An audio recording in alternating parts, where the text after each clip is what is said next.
నెల్లూరు జిల్లా బుచ్చిరెడ్డిపాలెం కర్డన్ సర్చ్ నిర్వహించారు. ఈ తనిఖీల్లో పత్రాలు లేని 29 బైకులను స్వాధీనం చేసుకున్నారు. బహిరంగంగా ప్రదేశాల్లో మద్యం సేవించి శాంతి భద్రతలను భంగం కలిగిస్తే చర్యలు తప్పవని డీఎస్పీ శ్రీనివాస్ హెచ్చరించారు. నేరాలు నియంత్రణ, గంజాయి అమ్మకాలు, ప్రమాదాలను అరికట్టేందుకు కర్డన్ సర్చ్ నిర్వహించినట్లు డీఎస్పీ వెల్లడించారు.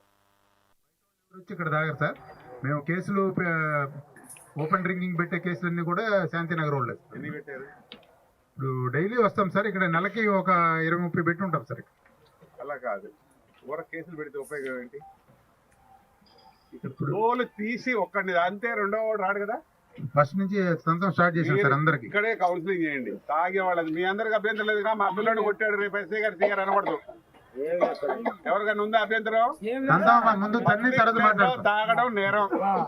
తప్పు చేసేవాడు పక్కనే వాడు తాగుతూ ఉంటే, వాడు న్యూసెన్స్ చేస్తుంటే దాన్ని పోయి ఆడపిల్లలు, మగవాళ్ళైనా ఆడవాళ్ళైనా భయపడతారు.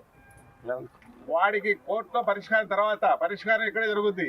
మీకు ఓకే కదా? దానికి అట్లా ఇస్తాం సార్. ఇక్కడ ఈ లేఅవుట్ లో తాగుతున్న వాళ్ళందరూ ఈ కాలనీ వాళ్ళే సార్. బయట వాళ్ళు ఎవరు వచ్చి ఇక్కడ తాగారు సార్. మేము కేసులు ఓపెన్ డ్రింకింగ్ పెట్టే కేసులన్నీ కూడా శాంతినగర్ వాళ్ళే. మన జిల్లా ఎస్పీ గీతా వేజర్ల గారి ఆదేశాల మేరకు మన అడిషనల్ ఎస్పీ సౌజన్య గారి ఆధ్వర్యంలో నెల్లూరు జిల్లాలో క్రైమ్ కంట్రోల్ చేసే నిమిత్తం, నేరాలు అదుపు చేసే నిమిత్తం క్రైమ్ ప్రోన్ ఏరియాలో ఆర్డినెన్స్ సెర్చెస్ కండక్ట్ చేస్తున్నాము.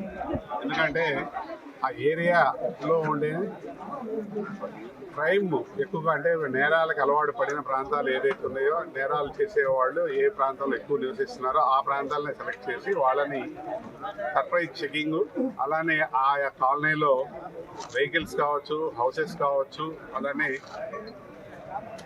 దొంగతనాలు అరికట్టే నిమిత్తం, గాంజాని సీజ్ చేసే నిమిత్తం, గాంజా తాగే వాళ్ళని ఐడెంటిఫై చేసే నిమిత్తం ఈ కార్డన్ సెర్చెస్ కండక్ట్ చేస్తున్నాము. మనకి ఈరోజు బుచ్చిరెడ్డిపాలెంలో శాంతినగర్లో కూడా